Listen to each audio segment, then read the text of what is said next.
the hole's blocked right now. It should be a hole straight through there. So the first thing I do is soak that, some thinners. Now what's this? Lacquer thinners. This? Okay. And now what I do is I fill up a little bit of thinners in the gun.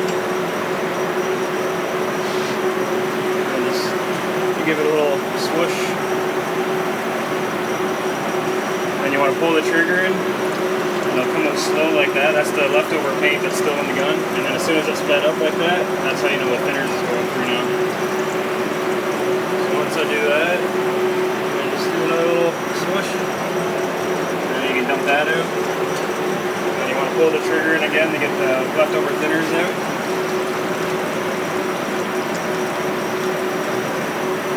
Now that that's out, what I like to do is hold the trigger in the whole time, because if you don't, when you're spinning the caps off, it'll actually spin on the needle and it'll wear out a groove in the needle and the gun won't work properly after a while. So always hold the trigger in when you're taking these apart. So this is called the air cap. It's a little bit dirty right there. So we can soak that next. And then up here is where all the cleaning tools are. You can just pick whatever's going to fit in the spots and whatever you think works the best. So here's the wrench that we use for taking the gun apart. That's a new improvement itself. Yep. There it is. So what you do is, once again, make sure you have the trigger pulled in the whole time.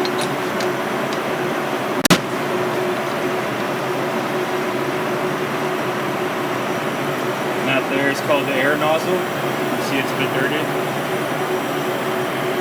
So you soak that in the thinners next. So you're saying clench down on this trigger so that this nozzle here. Yeah, so that needle, because if it's out like that, when you're turning that piece off, it'll be spinning on that and it'll wear a groove into it. So if you pull it back like that, then it won't spin on it. So, and then next I gotta go grab my thinners bottle, I forgot.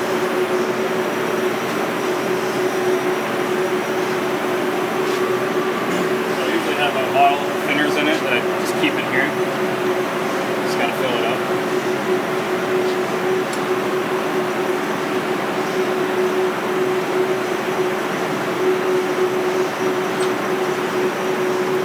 Is there any sort of mixing solution in this lacquer thinner versus that one? Nope, it's all the same. It's all the same.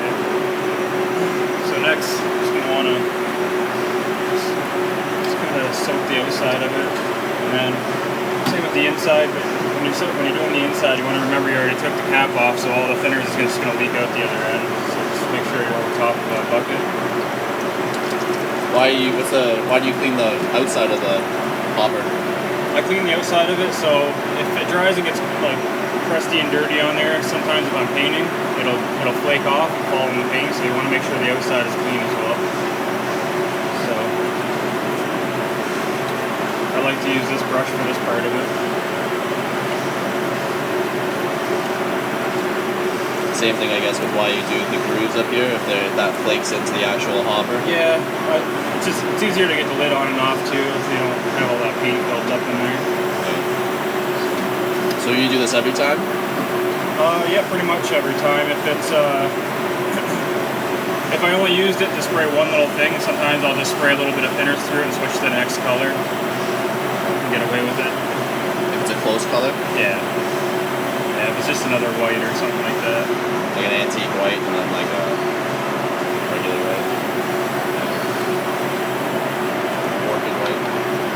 And there's also a filter inside the gun here. So that just pops in and out. You just pull on it and it pops right out. So I'm going to soak that as well. Same thing, just a little bit of thinners. You can grab a rag.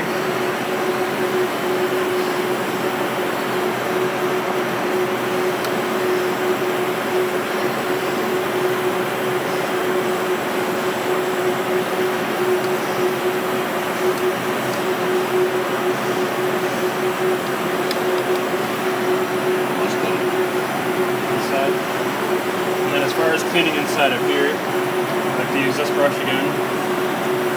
Just inside there.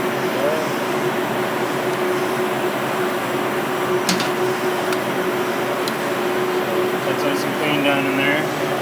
So next is the tip of this needle. This one's not too dirty right now, but sometimes you get paint built up around the tip right there. So I like to take a piece of Scotch-Brite. I keep over here, and you just put a little bit of theirs on it. Just give it just a light wipe down. You don't have to be too aggressive with it. Don't know where your own glue in there. Exactly. So once that's all cleaned up, the needle's clean, that's clean. Just hook it on there, and now we can dig into here and start pulling stuff out. Here's the filter that I took out of the inside. Is there any amount of time you want to leave these things in here for, or?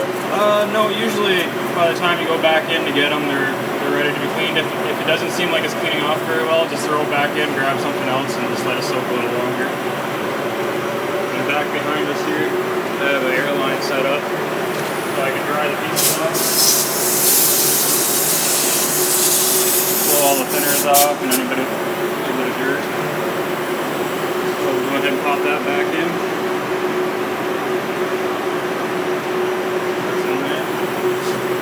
So you're going to assemble it, I guess, as they come out? Unless if you grab something that you can't put on next, you can just set it aside after you clean it. Same thing, using this brush again. There's actually a better brush up here, a small one. That one fits in there pretty good.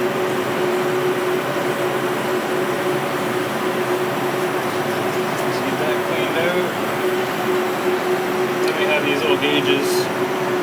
They're all different sizes, and they have like a little file on there. It's nothing too aggressive, but so I like to take one that'll fit in here and just kind of rub it around in there, just get any little bits of dirt off. And take your Scotch-Brite, just go across the top of it.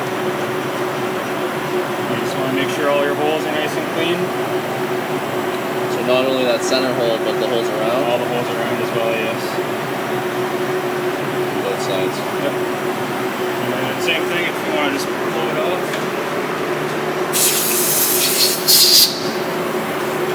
And then I can actually put this piece on next. So once again, we're holding the trigger in so that doesn't spin on it.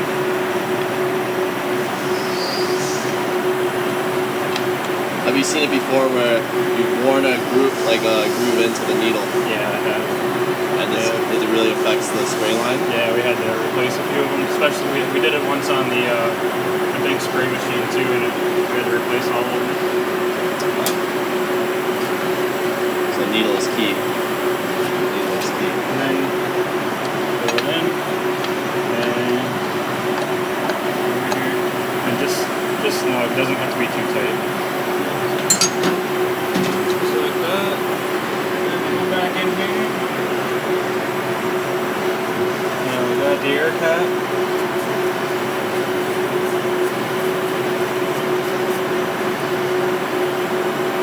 I see the changing color of the lacquer thinner in there. How often do you change this bucket? I try to do it every morning, but sometimes it'll go 2 days before I change it.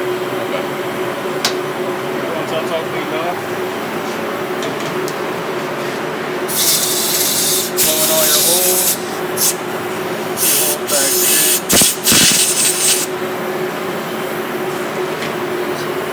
Want to look for in this one is to make sure these two holes on the side are clean on both sides. Those look pretty good. And then there's some holes up here.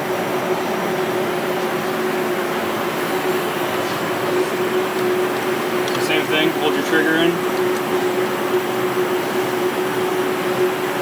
Just screw that on. Same thing, you just got to do it hand tight. And then what you want is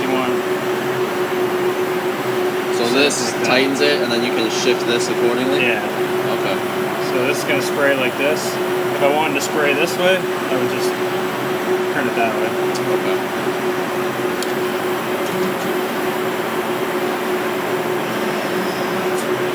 So next we got our lid.